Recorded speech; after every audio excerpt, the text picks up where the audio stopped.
What's up, everybody? It's Bodyhead Productions here, and it is time to count them down. The top 25 mascots across the big console contenders. We have Xbox, Sony, and Nintendo. Let's see who reigns supreme. At the number 25 spot, Spider-Man. The latest in the gang, he had to take the opening spot. Spider-Man was the talk of town this past summer 2018. Still a very popular game with even more potential. I expect great things from this franchise in the future and look forward to see what Spider-Man brings on PS5. In the number 24 spot we have Cole McGrath. Old Cole taking the 24th. But when you're competing with the other competition on this list, it's an honor to even be here. Infamous helped the PlayStation afloat in a time of dire straits and gave some great gameplay. Static Shock came to life in the form of Infamous. At the number 23 spot, we have Jack of Blades. Jack of Goddamn Blades was such a great villain, from torturing your family, changing your life, and forcing you to make the ultimate decision. One of the greatest names for a villain of all time, Jack of Blades was an OG Xbox bad boy that surely claims his place on this list. Number 22, we have Captain Falcon. The most recognizable punch since '89 Tyson, Captain Falcon fights his way into the Mascot Royale almost strictly from Super Smash Bros. Everyone knows that Falcon punch, and even though F-Zero X wasn't a huge hit, the impact he brought was still felt loud and clear. Number 21, Sackboy. Sackboy gets the Cole McGrath treatment because he saved PlayStation during dire times, and that goes a long way. From creative worlds to actually making people care about a talking hacky sack, Sackboy claims his place in history with the number 21 spot. At the 20, we have Fox.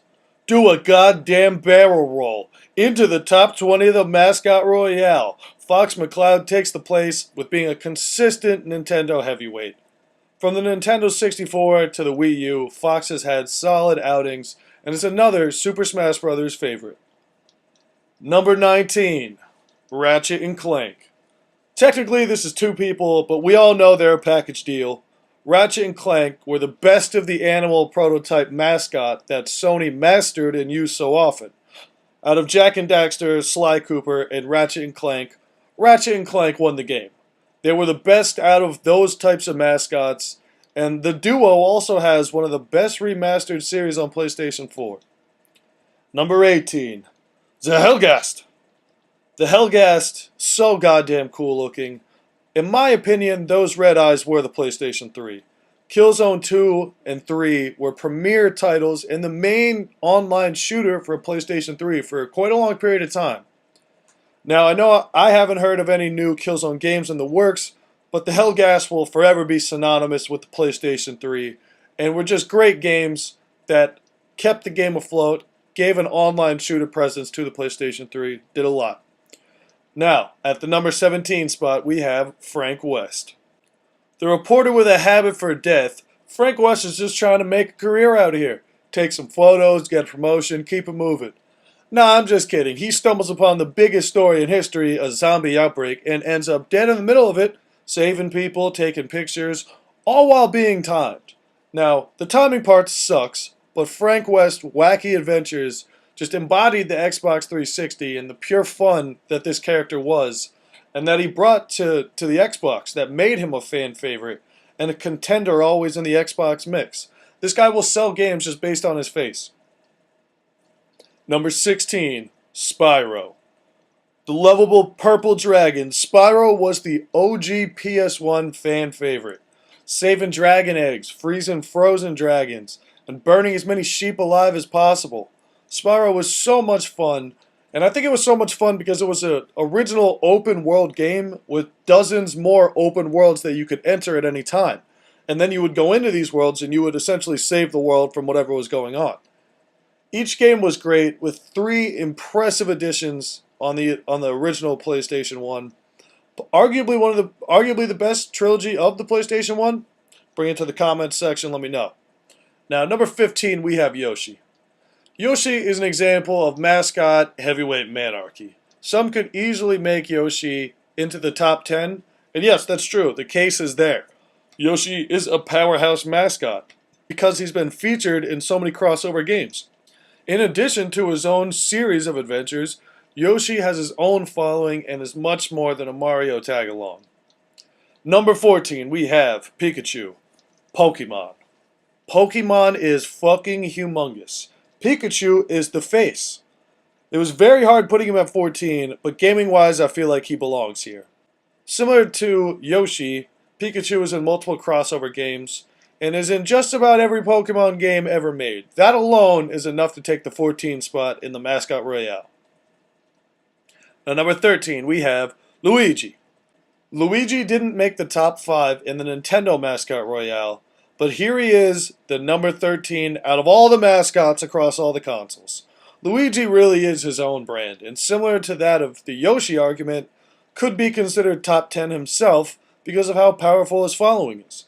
Luigi has so many great games, but the atmosphere of Luigi's Mansion is an all-time classic, and not to mention you can play as him in just about every Mario game. Number 12, we have Nathan Drake. The man, the myth, the legend, the video game Indiana Jones. Multiple adventures and the most popular star of recent PlayStation memory. Nathan Drake takes 12 on the list with his movie-like games and easy-to-understand controls. These games kept you on your feet, whether it was through quick-time events or just some crazy situations. The game was exciting, and he takes number 12. 11, we have Kirby. Unless you have the hammer or the home run bat, this guy will never leave you alone. Literally a pink blob that we've all come to know and love. Kirby is a Nintendo heavyweight that follows the same formula, his own series, a ton of crossovers, forever in the Nintendo spotlight, to mascot heaven. Number 10, we have Samus. Samus was the original badass girl of gaming.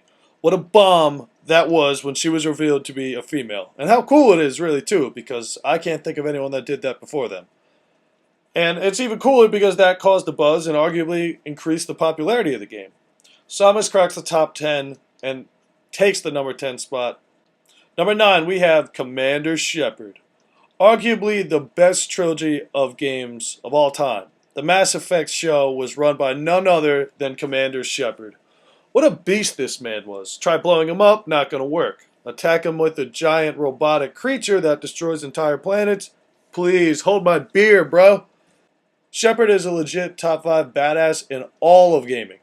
And the way you can control him, become whatever kind of Commander Shepard you want, really sets him apart from the pack. Shepard easily takes a spot in the top 10 with the number 9 spot. Now at number 8 we have Crash Bandicoot. Crash Bandicoot is synonymous with gaming, synonymous with PlayStation, and in my age demographic, he's probably top 3 most recognizable video game mascots on Earth. A huge following and great family-friendly games on the early PlayStation 1 really helped Crash become the mascot he is today. With how famous he is, the most recent remastering, Crash's legacy speaks for itself. And now, at the number 7 spot, we have Marcus Phoenix. Marcus fucking Phoenix. I wanted my boy to crack the top 5 so bad, but I just couldn't do it. Marcus is beyond recognizable. His face, the beard, the bandana, the cog symbol with the skull in the middle. Also nostalgic and so recognizable with Xbox, especially that period where Xbox really took over online gaming. That Xbox 360, 2006, 2008 period. Marcus literally led the charge in Xbox 360 versus PS3 console war.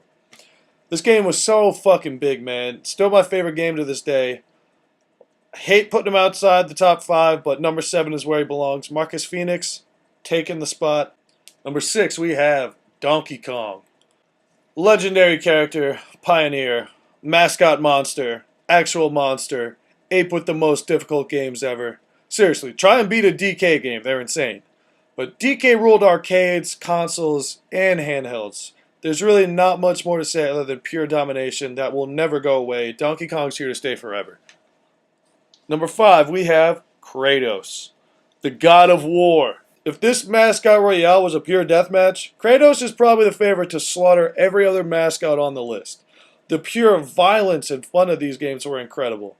Match it with Kratos' always increasing movie-like story, and this guy is already in the video game Hall of Fame. Kratos takes the number 5 spot as a true mascot to never be forgotten. The story never to be forgotten. And at number 4, we have Solid Snake.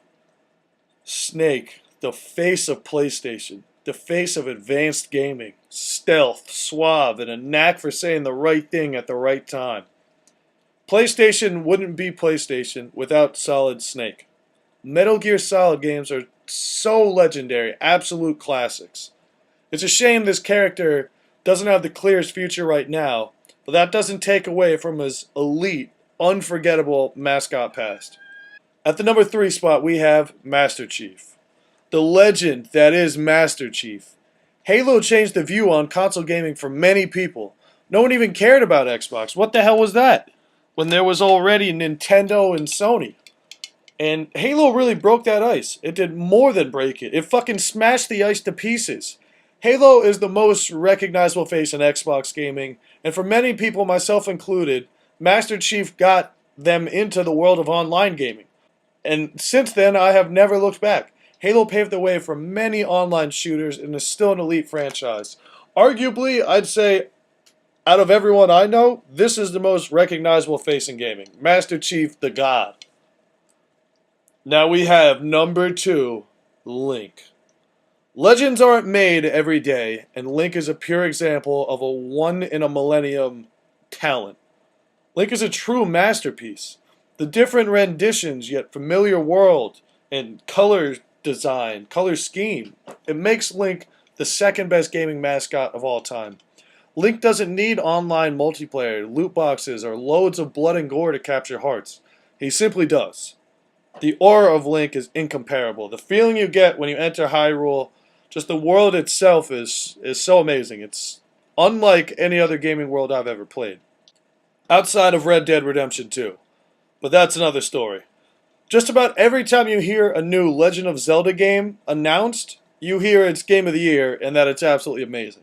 This sums up Link perfectly. He is truly one of the greatest mascots of all time, and a design that could never be replicated.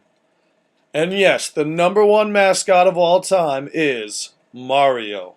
Coming out the fire, the smoke, the gunshot, and shells, Mario takes the crown. The number 1 spot goes to the number 1 man.